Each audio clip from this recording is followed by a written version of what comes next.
Luxe Paris, le must.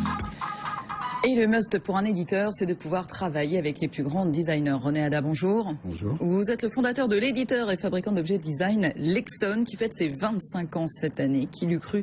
Ce qui est étonnant avec Lexon, c'est que j'ai l'impression que tout le monde connaît un petit peu cette marque. On se demande même parfois, je suis sûre que beaucoup d'entre nous ne savent même pas que c'est une marque française. Et en même temps, vous n'êtes pas si grand que ça aujourd'hui si on regarde l'entreprise. Mais c'est une marque qui a une notoriété à travers le monde assez incroyable. C'est-à-dire que c'est une marque qui est basée sur la passion de l'objet. Cette marque a été créée donc par moi il y a 25 ans dans le but de créer une différence, de proposer des produits différents, de créer un petit univers qui me plaît et que j'ai envie de proposer, partant du principe que si j'ai envie d'utiliser un produit en partant d'une feuille blanche, je pense que je ne vais pas être le seul. Et donc on a toujours travaillé autour d'une séduction, autour d'une attraction autour du produit. Et d'objets du quotidien aussi. D'objets du quotidien, voilà. C'est les produits dont on se sert du réveil, puisqu'il y a pas mal de réveils, jusqu'au coucher. Donc ce sont les objets du quotidien sur lesquels vous travaillez depuis 25 ans. Mais qu'est-ce qui explique à un moment donné cette aura? Alors, les produits sont plus connus que la marque, puisqu'on n'a jamais fait de communication grand public. Ce que j'entends souvent, c'est puisqu'on est distribué dans une centaine de pays, j'entends souvent des gens qui voyagent, qui me disent j'ai vu du Lexon à Tokyo, à New York, etc. Et petit à petit, la notoriété est venue. Et puis les gens se sont aperçus qu'ils avaient des produits Lexon chez eux, qu'ils utilisaient quotidiennement. Parce que c'est ça la difficulté quand on est éditeur de ce design, c'est finalement il faut savoir s'effacer presque. Enfin, il y a un juste milieu à trouver entre le nom du designer et puis sa marque. Voilà, c'est un petit peu... je peux rappeler en 2 secondes ce que c'est qu'un éditeur. Oui, un éditeur de livres travaille avec un auteur, un imprimeur et une distribution en librairie. Nous, on fait la même chose. À la place de l'auteur, c'est un designer. On travaille avec différentes usines en fonction des typologies de produits et on a des circuits de distribution. Maintenant, on est plus ou moins présent dans les pays en fonction des performances du distributeur. Mais au total, comme ce sont des petits produits diffusés en nombre, forcément, il y a une aura qui vient des produits eux-mêmes. Combien vous avez sorti de produits différents depuis 25 ans 1000 à peu près. Ouais, un peu plus de 1000. Et par an, alors vous en sortez combien? Par an, alors on a 2 catégories. On a les produits cousus, c'est-à-dire tout ce qui est bagagerie, où là on n'a pas besoin de moule industriel par produit, mais tout ce qui est véritable produit industriel, on en sort une 40aine par an.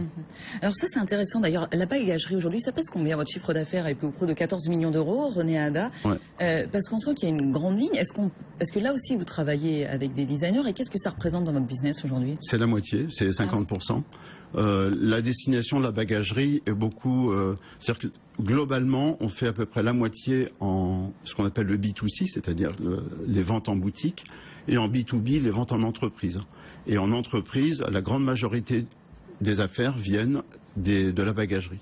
C'est des porte-documents, des sacs à dos...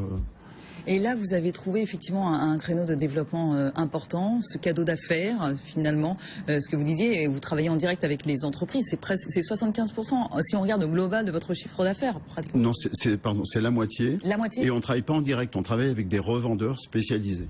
Mais en tout cas, c'est une grande partie de votre chiffre d'affaires.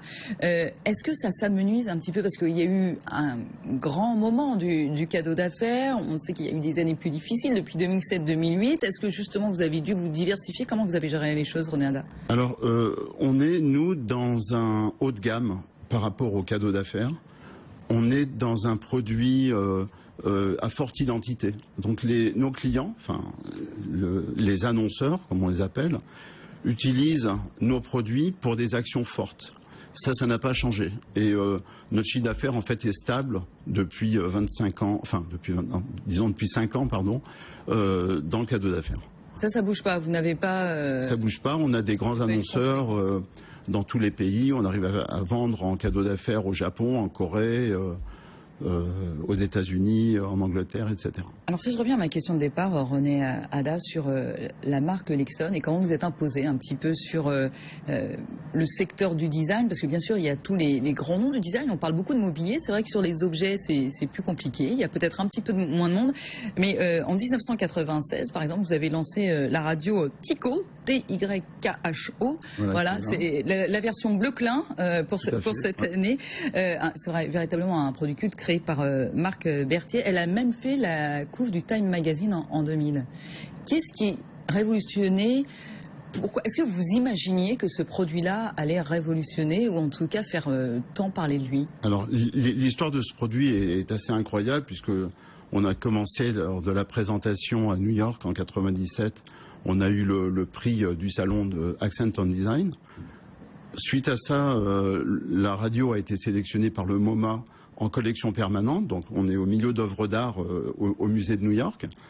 Et quand le Time Magazine a voulu faire un article sur la renaissance du design, ils sont allés naturellement auprès du MoMA qui leur a conseillé de prendre cette radio comme symbole. Et donc on a eu la faveur et l'honneur de la couverture. Est-ce que vous savez, est-ce que quelqu'un vous a expliqué pourquoi elle était... Parce que finalement, quand on regarde, ça ressemble à un mini transistor, si ce n'est que c'est du plastique, si ce n'est là qu'elle est colorée.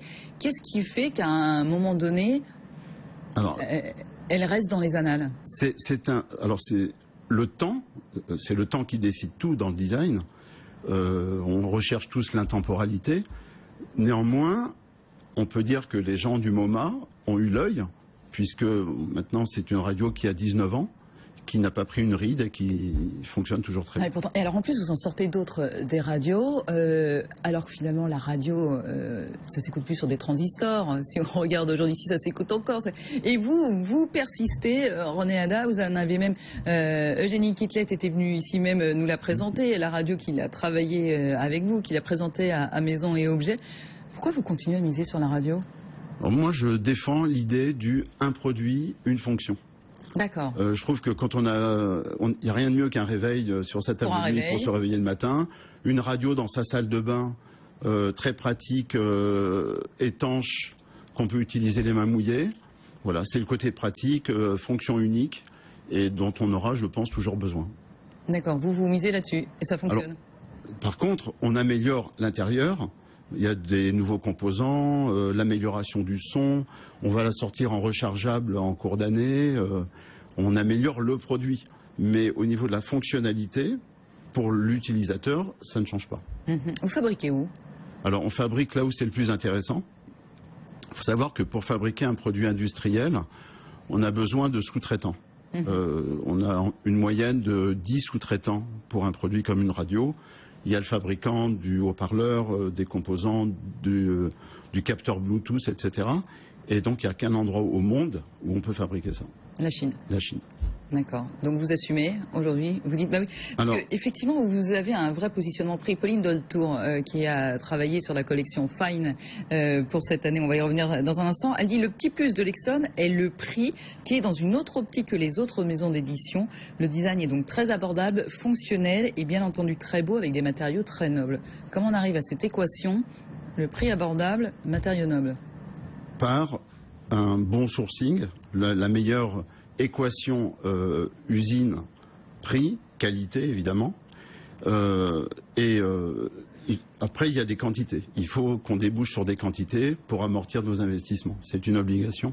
Ceci dit, vous avez pas mal de points de vente. Vous disiez que vous êtes présent à travers une centaine de pays aujourd'hui, 5000 points de vente, dont justement beaucoup, vous avez je crois une centaine de boutiques en Chine. Et depuis 2009... 130.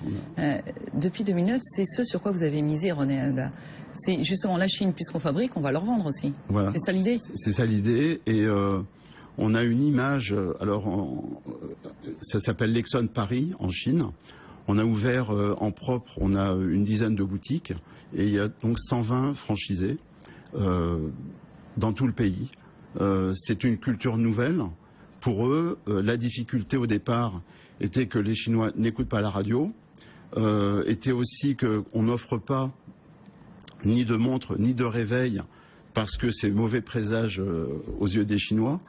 Et néanmoins, on a réussi à imposer une typologie de produits qui peut paraître classique face aux technologies modernes, mais qui prouvent leur utilité au quotidien. Le vide-poche, l'enceinte, la bagagerie. Numéro 1, la bagagerie. Et puis tous ces produits, parce qu'on rentre dans l'univers du cadeau. Et quand on essaye d'apporter une séduction par rapport à des produits utilitaires, utilisés et fonctionnels, à ce moment-là, ça intéresse le monde entier, puisque je pense qu'il y a une universalité du goût. Les gens sont attirés par les mêmes choses dans le monde entier actuellement. En revanche, cette année, vous êtes aperçu, finalement, tout ça était peut-être un petit peu, voire très masculin. Ça, c'est la collection Dream Tools avec Jenny Kitley, donc ce vide-poche, cette radio. D'ailleurs, j'allais dire, vous avez fait appel à Pauline Deltour. Est-ce que c'est comme ça que ça se passe, René Ada? Est-ce que c'est vous qui faites appel aux designers? Vous travaillez à peu près avec 35 designers. Ou est-ce que c'est eux qui viennent vous voir, ou ça dépend? Ça dépend. On est très très sollicité, surtout en ce moment, la période février-avril. On reçoit à peu près 2-3 appels par jour de designers qui veulent nous voir, du monde entier. Ce qui s'est passé avec Pauline... Pardon, juste, mais comment vous faites le tri alors? Qu'est-ce que vous dites? Qu'est-ce qui fait que vous allez travailler avec l'un plutôt qu'avec l'autre? Alors, il y a des designers qui nous envoient des projets pour Lexon, mais en général, ça marche pas trop, parce que je suis un peu le gardien de la collection. C'est-à-dire vous êtes quand même le directeur artistique, quoi. Oui, et je suis le fil conducteur. Donc c'est pour ça que j'essaie de maintenir une cohérence dans tous les produits. Sinon, j'essaie de deviner l'esprit du designer, son style, et voir si, par rapport à ce que je peux imaginer moi, s'il peut y avoir un terrain d'entente. Alors, pardon, je vous ai coupé. Pauline Deltour et sa collection Fine. Alors, voilà, j'ai eu envie de faire créer et d'éditer une collection technologique pour femmes, puisqu'en fait, il n'y a rien. Les powerbanks, les speakers, les étui-cartes de visite, etc., sont soit unisexe, soit pour hommes, et il n'y avait rien sur le marché dessiné spécifiquement pour les femmes. Et donc, une série d'objets qu'on peut avoir dans son sac à main, c'est ça l'idée aussi? Voilà. Il y a 7 objets,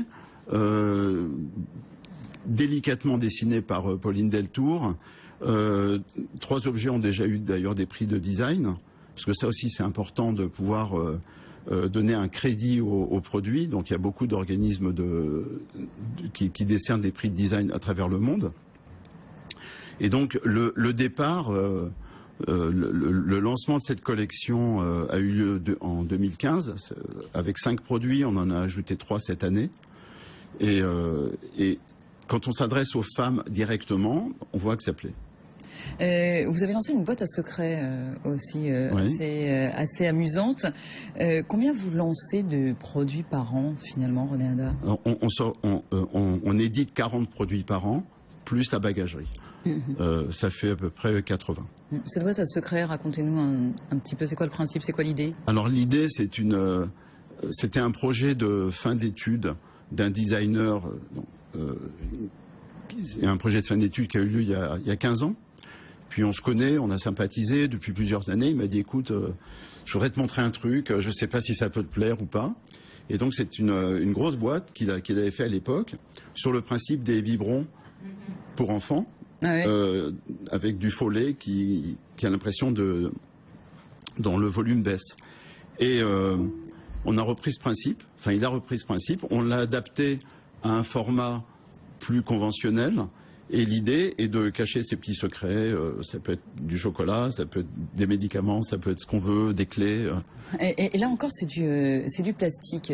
Justement, la question se pose aujourd'hui. Depuis 25 ans, les choses ont bien évolué. Sur le plastique, il y a plein de nouveaux matériaux. Vous dites, René Ada, chez Lexon, on a véritablement un engagement écologique. Est-ce que vous regardez du côté des biomatériaux, des nouveaux matériaux? Est-ce qu'on peut faire la même chose? Quelle réflexion vous avez là-dessus? Alors, on a beaucoup de produits fabriqués en PLA, par exemple, en amidon de maïs.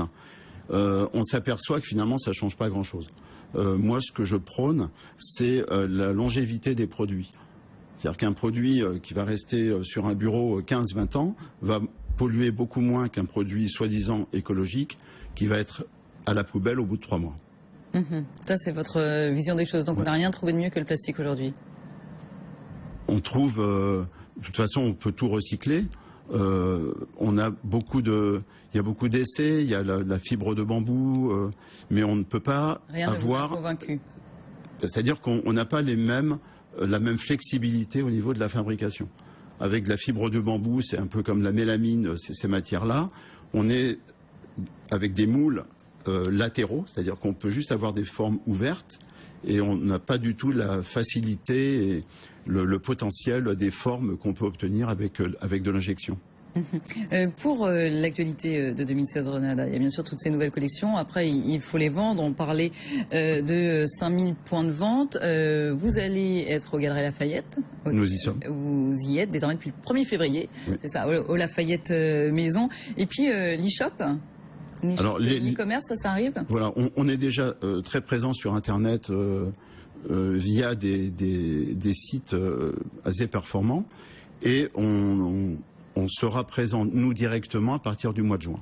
Il serait temps, pardonnez-moi. Comment se fait-il que vous ayez un petit peu de retard à l'allumage? Parce qu'on est une toute petite entreprise. Ça, c'est une trentaine de salariés? Une vingtaine. Une vingtaine en France et d'autres en Chine, c'est ça? Oui, une dizaine. Et on a toujours des priorités. Là, je suis en train de m'organiser enfin. Mais c'est vrai qu'il y a forcément des lacunes quand on est une toute petite entreprise comme ça. On a toujours donné la priorité au design, au développement. Et maintenant, on pense plus à l'aspect commercial. Et justement, j'allais dire les 25 prochaines années, au moins les 10 prochaines années, vous les voyez comment, René Hada, pour l'Exxon? On va en principe continuer dans notre lignée, c'est-à-dire à proposer des produits à forte identité, des produits qui ont une vraie existence reconnaissable. Et donc c'est un travail qui évolue chaque année, qui est de plus en plus exigeant, parce que le nombre de designers qui créent aujourd'hui par rapport au début de l'Exxon il y a 25 ans n'a rien à voir. Oui, ils sont beaucoup plus nombreux aujourd'hui. Il faut savoir que par exemple en Chine, à l'heure actuelle, toutes sections confondues, il y a 1 million d'étudiants en design. Et vous travaillez avec eux? Oui, on a lancé un concours de design dans l'université de design de Shanghai. On en lance un aussi à la St. Martin's School où j'étais la semaine dernière à Londres. Et on en avait fait 2 en France pour voir émerger des talents et discuter. J'aime bien partager mon expérience avec des étudiants. Je trouve ça hyper intéressant. Bientôt des produits complètement chinois, designés en Chine et fabriqués en Chine chez Nexon. Alors, designés en Chine, on n'en est pas encore là. Peut-être dans quelques années. Pour le moment, ils sont très axés sur la céramique, les services à thé, etc. Et je n'ai pas vu encore de produits à vocation internationale. On verra à l'issue du concours ce que ça donne. Allez, notre petit questionnaire sur Paris. Goût de luxe Paris, Paris en question. Alors, René Hada, quel est votre quartier préféré dans la capitale? J'irai historiquement Saint-Germain-des-Prés. Ah, bien sûr. On sent une certaine nostalgie dans nos invités de luxe. Souvent, on revient vers là-bas, vers Saint-Germain-des-Prés. Gastro ou bistrot pour un déjeuner d'affaires? Bistrot. Vous avez une petite adresse? L'Altro, rue du Dragon. Très bien, on reste dans le quartier. Et qui y-a-t-il de l'autre côté du périph'? Qui y a-t-il? Qu'est-ce qu'il y a? Pardon. De l'autre côté du périphérique? Il y a des... Alors, ça dépend, est, ouest, nord, sud. Où vous voulez, selon vous. Qu'y a-t-il? Il y a beaucoup d'entreprises, il y a beaucoup de personnes qui y habitent. Vous êtes basé où avec l'Exxon? On est à Boulogne. Eh ben voilà, c'est ça. Il y a l'Exxon, de l'autre côté du périphérique, juste à Boulogne-Billancourt. Vous oubliez, comme quoi on oublie parfois qu'on passe le périphérique, qu'on est de l'autre côté, finalement. René Hada, merci beaucoup à vous, fondateur de l'Exxon.